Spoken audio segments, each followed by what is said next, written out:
check. Yo, what's good, everybody? We are back, and I'm not gonna lie, guys. This is a really deep chapter. It is not for the faint of heart. I'm telling you, Oda gets really, really dark in this chapter. Also, there is a note on the cover page, Oda explaining to us that the manuscript is unfinished for this week's chapter. Sometimes stuff like this happens. It hasn't really happened to Oda, but we have seen this happen in other manga before, where they're just under the gun and for whatever reason they don't finish the manga in some capacity.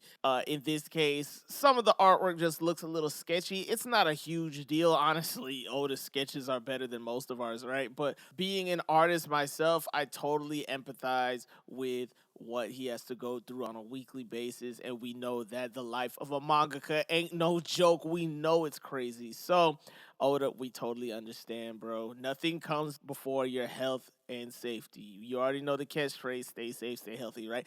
But before we get started into the chapter, make sure you guys drop a like on the video. Make sure you subscribe, guys. We are on our way to 500. Make sure you get your subscriptions in if you want to be in that 500 crew.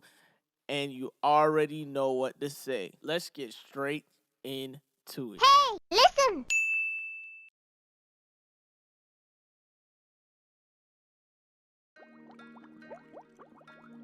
So, like I said in the disclaimer before, there's a lot of super dark subjects in this chapter, and I'm just gonna say up front, I take the implications of what goes on in this chapter pretty seriously. And if you ever hear my voice crack up like this, it's not because I'm laughing, it's probably because I really just can't get the words out. So now that we got that out of the way, let's dig into the chapter. So this week's chapter, we actually start on Baltigo, the Revolutionary Army headquarters. We actually see that the revolutionaries are in panic mode. They're stretched thin. They've got a Toomey uprising in the South Blue, while also they're helping the wounded survivors of the Goa Kingdom. I assume this is when they try to burn down the Great Terminal, so they're gonna have to help a lot of people there. You know that this is where Dragon ended up saving Sabo as well, so their presence in Goa Kingdom is already known to us, and they're stretched thin. Here we see KUMA saying that he'll just go out to help everybody. He's just gonna get the job done.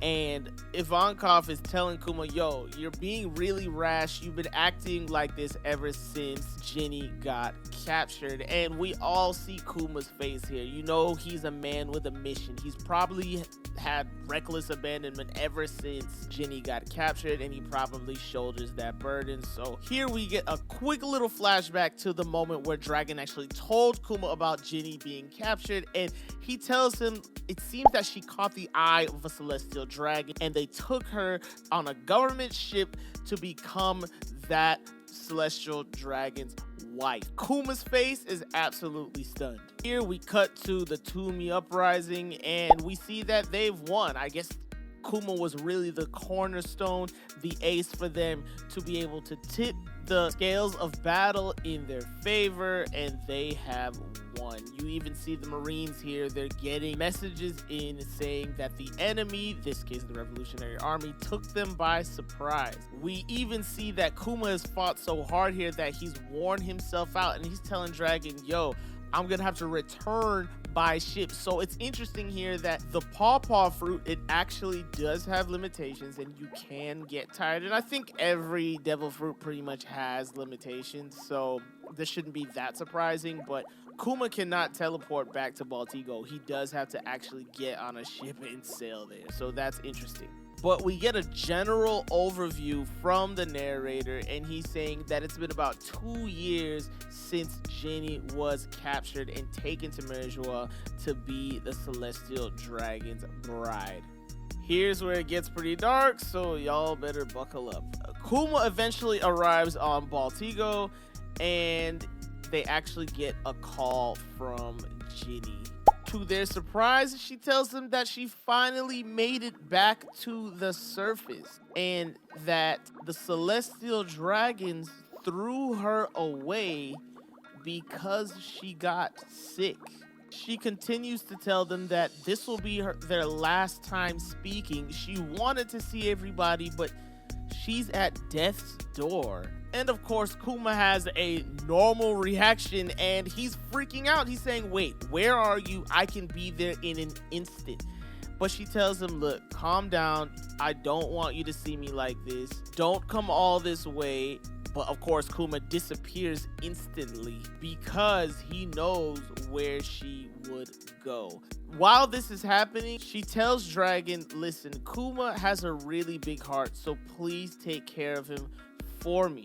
And I don't know if he gets this message because the panels are drawn a little weird here, but the indication is that he's teleporting while she's leaving him this message.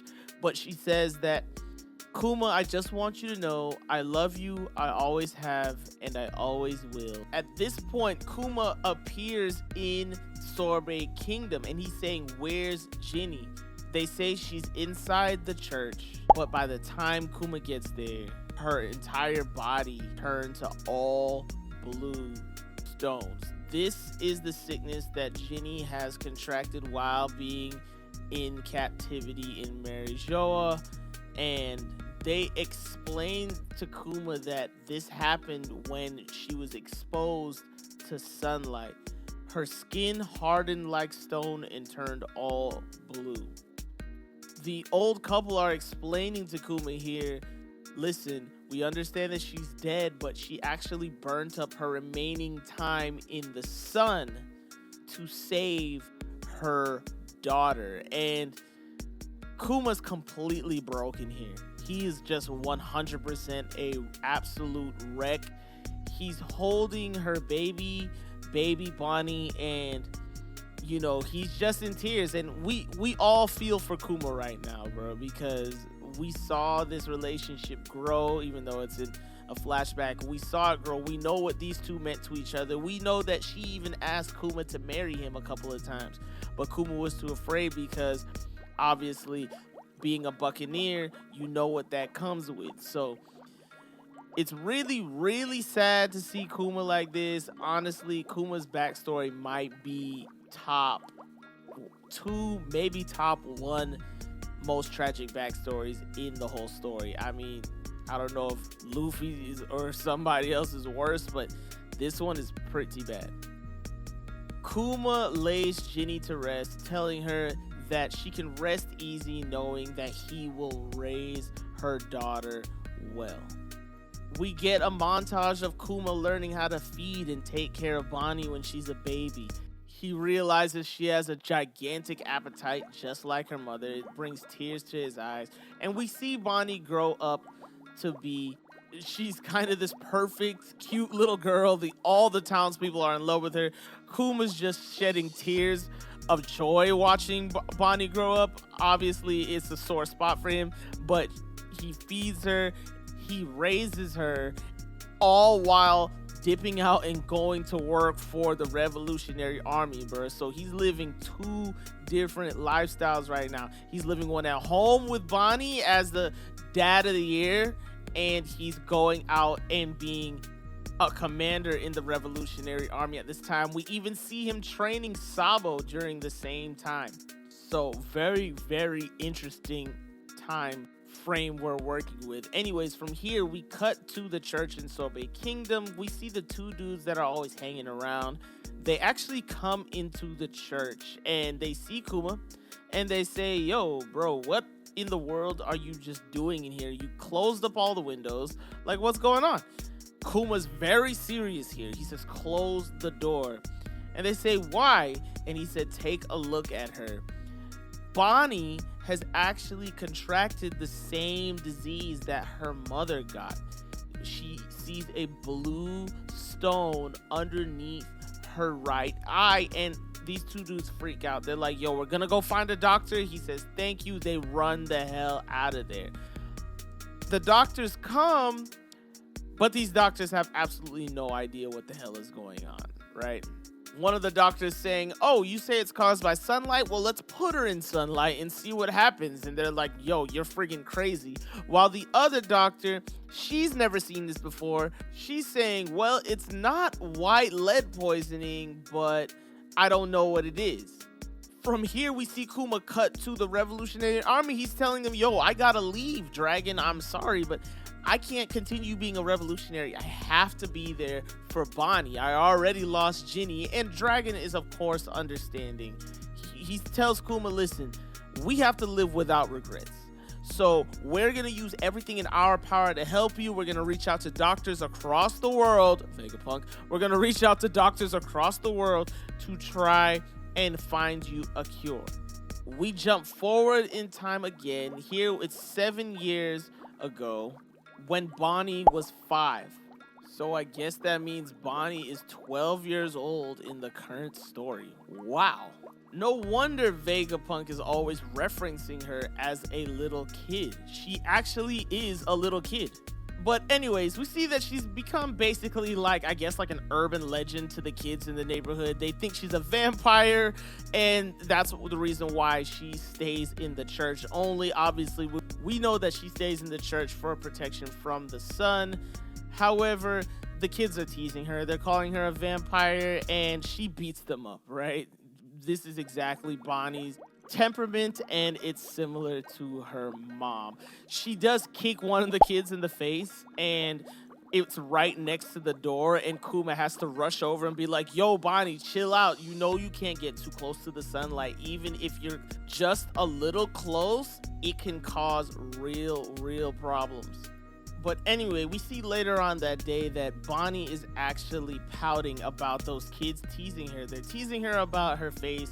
She has the blue stones on them. And KUMA, in order to cheer her up, he's like, oh, you mean your jewels? Oh, I love your jewels. As a matter of fact, they're just jealous because you're so pretty. And I gotta say, this is definitely where Jewelry Bonnie gets her name from, right? Because they've just been calling her Bonnie up until this point. So the epithet definitely comes from this moment right here. But they're spending some time together, daddy-daughter time, and KUMA says, hey, if you could go anywhere in the world, where would you go? And she tells KUMA, I'd want to go to the legendary Sky Islands. She opens his book. It seems to be his book because we see the IBL on there. It seems to be that Bible that he was carrying around, which is a little weird. But she shows him that there's a way up in the air to the Sky Islands that KUMA's never heard about before. And she's even telling him it's close to the sun, so maybe we'll even see Nika up there. And at this point, KUMA goes straight into entertainment mode. He's doing the dance. He said, of course, it sounds like a grand adventure. And this is such a great budding relationship. I can understand why Bonnie's a friggin' wreck every time they want to kill a pacifista or something like that. I get it now, bro. I'm just saying Oda is really driving this point home. From here, we cut to KUMA talking to a doctor that he brought to examine Bonnie. And he brings KUMA to the side and he says that after examining her, he concluded that this is sapphire scale, an incurable disease.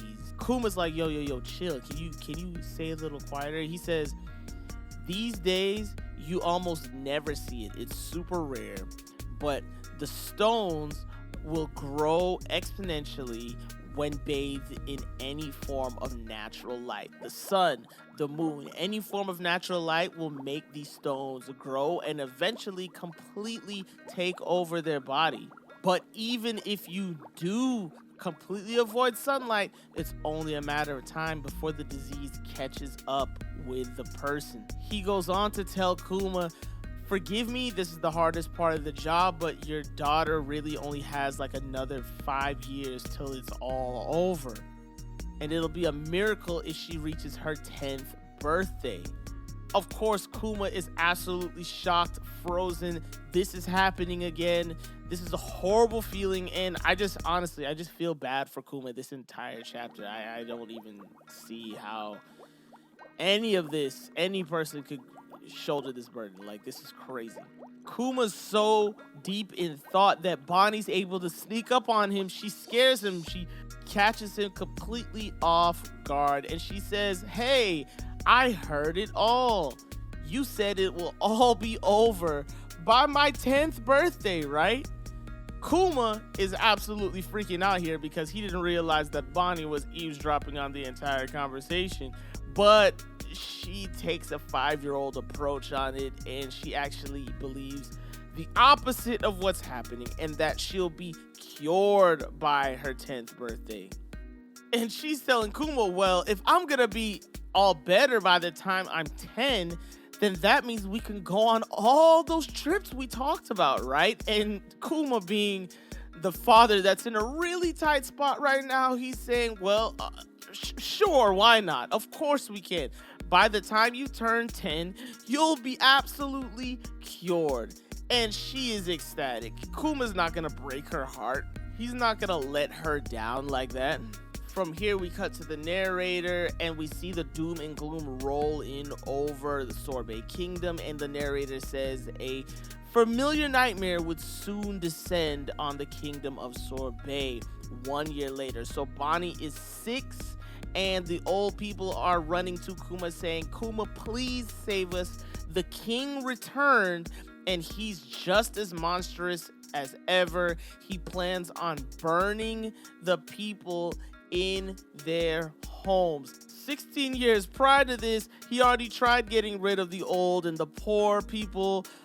This is when Kuma and them got captured and put in prison, and when Dragon came in and saved them. So this is striking a nerve with Kuma, and you could tell by his face here, he's about to do something crazy. He looks pretty homicidal at this point, so I don't know. But we are on break next week. So that is the end of the chapter, guys. Let me know what you think below, bro. This chapter is rough. I mean, just the implication of how Bonnie came into this world is just, that is a heartbreaking circumstance.